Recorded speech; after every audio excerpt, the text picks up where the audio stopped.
Good morning. How are you guys? It's Chris Gio from Merchant Method, and you are watching Merchant Method Trend Reports. In these trend reports, which go live weekly, I combined the most relevant of industry news, most relevant for small business owners, small retail owners, along with experience-based training so that you both stay up to date, but you can also build retail profit with ease. This week's trend report is actually going to be field notes from inspirational shopping. I took a trip from Seattle to Portland earlier this week, and I shopped some amazing shops in Portland's Hawthorne district and downtown, and I wanted to walk you through my process for inspiration shopping or competitive shopping. It's the same thing, different names. And this field guide is a companion report to competitive shopping for indie retailers and makers. So if you haven't had a chance to watch that trend report, I highly encourage you to go back.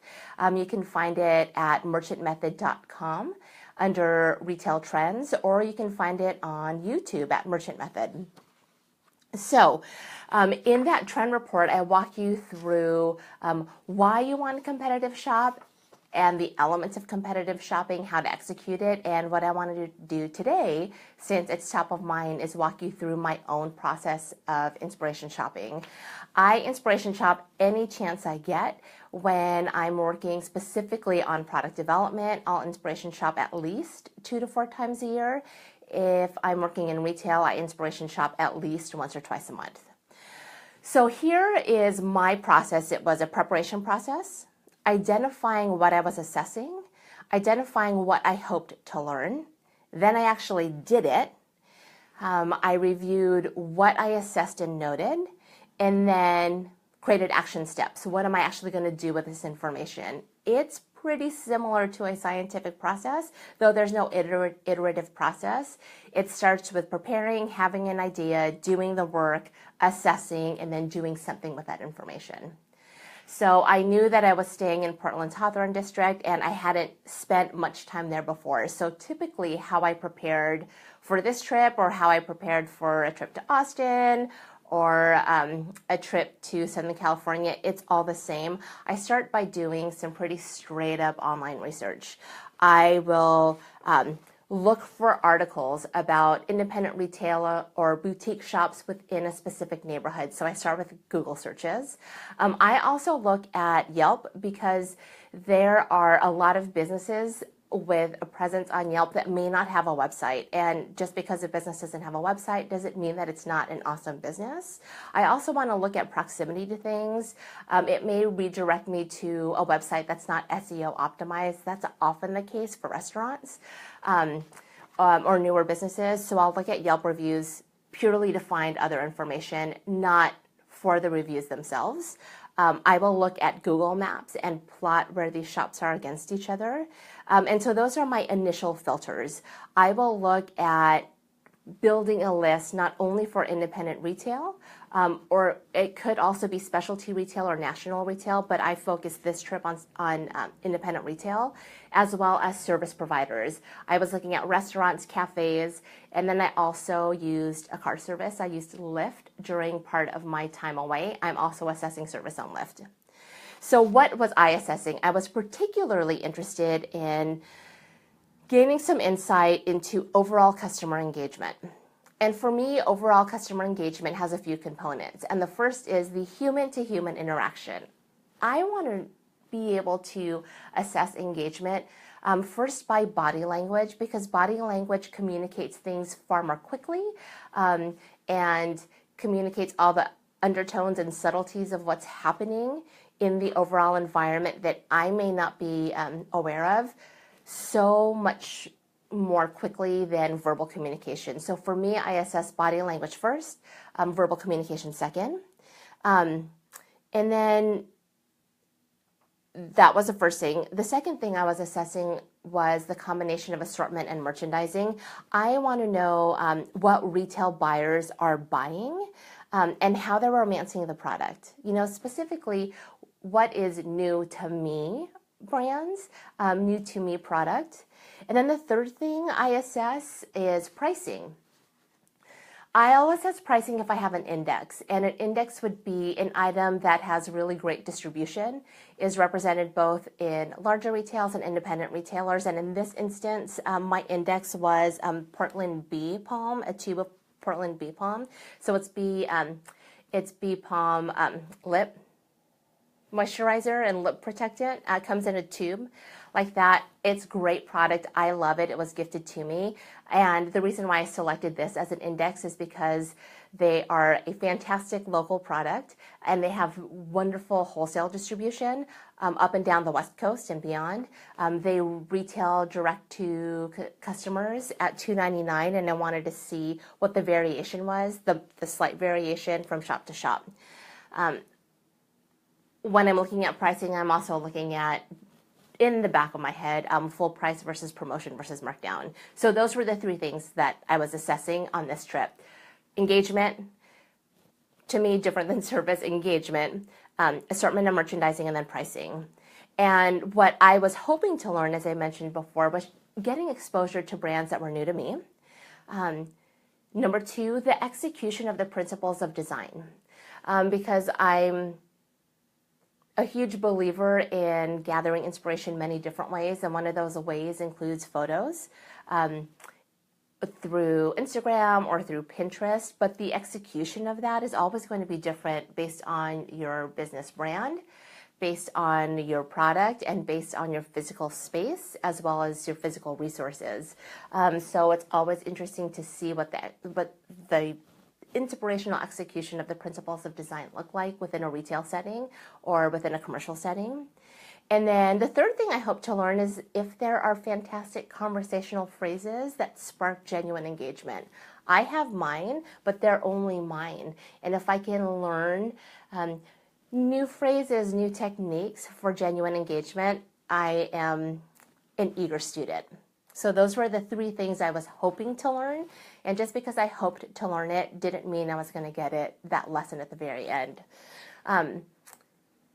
Knowing what I was assessing and hoping to learn, you should also know that I was taking in everything else in the background. So here's how I actually execute my competitive shopping. I always start at the food or the restaurant. I start at the cafe that I'm really excited to visit and get inspired by, or the restaurant I'm excited to visit or get inspired by, because it gives me a really fantastic, fast, general sense of the neighborhood. I can sit, I can people watch. Typically, there are a large number of transactions I can assess as a silent observer.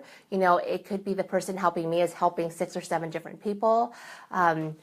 I can see what people are ordering, how they engage with each other, how they feel in the environment. It's a really fast way to settle into a new neighborhood or settle into a new shopping district. It also gives me a chance to just engage with someone who really understands the neighborhood, and that's typically someone who's helping me, so an employee who's helping me. I might ask for advice, like, where's your favorite place to go on the street I'm visiting? But it also gives me something to talk about with store employees and store team members as I'm shopping through. It gives me a frame of reference to say, oh, yes, I grabbed coffee there, or oh, I ate there and it was wonderful. This is what I had. So it gives me a conversational piece. That's where I like to start. So I'm food first. Next, even though I've done a lot of research, my final filter will always be, if I'm walking in front of a store, do I want to go in or not? I won't go into a store that's not super appealing to me on the outside. If I would not have gone into it without that prior research, I won't go into it because I'm spending my own time doing it.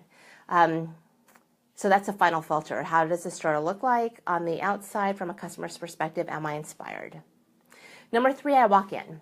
And because it's a store I've done research on and that inspired me and had a lot of great curb appeal, my personal interest and my professional interest in that shop really closely align and almost 100% overlap, which means I can feel very much myself and very genuine and engaged when I'm in the shop actually looking around and shopping.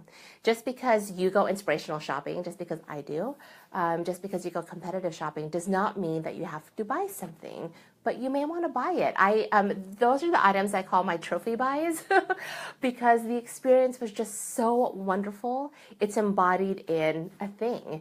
And we know, you know, I know, when customers walk away after making a purchase, they want to have confidence in the thing they just bought. They're not always necessarily thinking first and foremost, was this a value? In general, our customers want to make sure that they have a lot of confidence, high confidence in what they purchased, in that value, not particularly did I get the best price, but in the overall experience and value. And so sometimes I walk away with trophy items. Here in in Seattle's historic Ballard, I have bought a pair of shoes from a local shoe store because the experience was amazing and the shoes ended up being fantastic. I bought a few things. I end up with a lot of books. I end up with a lot of trinkets and small accessories. And this time I also bought another pair of shoes. But you don't always have to shop. I'm actually looking, and my style when I competitive shop or I inspiration shop is similar to my style in life. You have to be true to you. You don't want to feel like you're a private investigator. You don't want to feel like you're sleuthing or snooping. So you don't have to. Just be yourself. That's where genuine engagement happens, and that's where you have the opportunity to learn the most is when you are authentically you. So my style when I competitive shop or inspiration shop is very conversational. If there's an opportunity for me to engage with someone who works there, I will if I'm not engaged first. Or if I am engaged first, I will carry on a conversation. I will remark and share the things that I just am delighted the most by. If I have questions about a product, I'll ask. I've come to know some independent brands up and down the West Coast. So if I think it's this brand from this artist, I'll ask and share stories about how I've come to know and like them. I'll ask the employee for their advice on where else I should go on the street. And I take photos because it helps me remember. And if you could see the camera roll on my cell phone, it is full of beautiful, inspirational photos, not to share with clients and have them steal or have them copy, but to remember and to help refresh my own perspective. There are many ways to do this thing, the art of retail and the art of merchandising. So I take photos, and only once was I asked not to take a photo, but that's my style, and then I wrap up. So again, I may buy something personally, but I will always take a business card because the experience and the engagement I have in person really seeds the inspirational shopping piece for me. But if there's an online presence, it's an extension of that brand. So I will always go to the website to get more information, to see things like classes, other product knowledge. I will always go to Instagram because it's visually pleasing. I'll check out Facebook. So I will take business cards. So that's my style. And on Monday and Tuesday, I probably went to about 9 shops. So here's what I noted across all of those shops in my assessment. That in this particular area, there is consistency in what's trending for independent shops, for local customers. So when I went to Portland in January 2016, the thing that I strongly noted was consistency in the trend of lighting. And so that time it was filament style bulbs throughout. And at that point, I was traveling with my husband. We went to 3 or 4 different shopping districts. And that light casts an orange glow. And those bulbs are beautiful. But as a primary source of light, I thought it an interesting choice. This go around, April 2017, what I noted was really strong trending in music playlists, 90s. I'm talking independent stores, cafes, restaurants, even national retailers, 90s playlists. So I found that to be really interesting in terms of what's happening locally. The other thing I noticed was a really strong functional display of loss prevention. And what I would call loss prevention 101. Definitely technique by the book, but with very significant opportunity in true customer engagement. So that is going to kick off a series of trend reports and hopefully a white paper around loss prevention, customer engagement, bias, microaggression, that whole piece around service, loss prevention, and true engagement. So that'll be the next series for the next 2, maybe 3 trend reports. So here's what I'm going to do with the information. How do I use this information to inspire my work? In reality, it's a loss prevention and customer care series. In reality, I have posted and will continue to post a few photos on Instagram because I found these shops truly, genuinely engaging, and I hope you do too. And I would love to encourage other people to visit some stores. As a retail leader, I would have used this information as a point of reference in assessing my own business and my own team in the exact same way. As a retail leader, I would have used this information and apply some version of what inspired me to my business in a totally brand appropriate way and in a resource appropriate way without copying, right? Again, it's not about copying. It's not about competition from a swipe perspective, but competition from an educational perspective and an inspirational perspective. So that is how I conducted my own competitive shop or my own inspiration shop. So again, it starts with preparing, pre-identifying what I was going to assess, pre-identifying what I hoped to learn. I executed.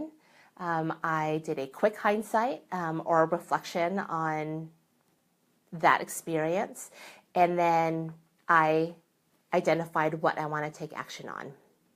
So I highly, again, encourage you again, if you haven't seen competitive shopping for indie retailers and makers, go back and visit. There is more educational based information on how you can conduct your own competitive shop.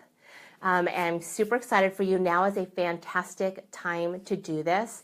Spring merchandise is abound. New displays are up. It's, inventory is fuller, so it's a fantastic time to go out there and get inspired.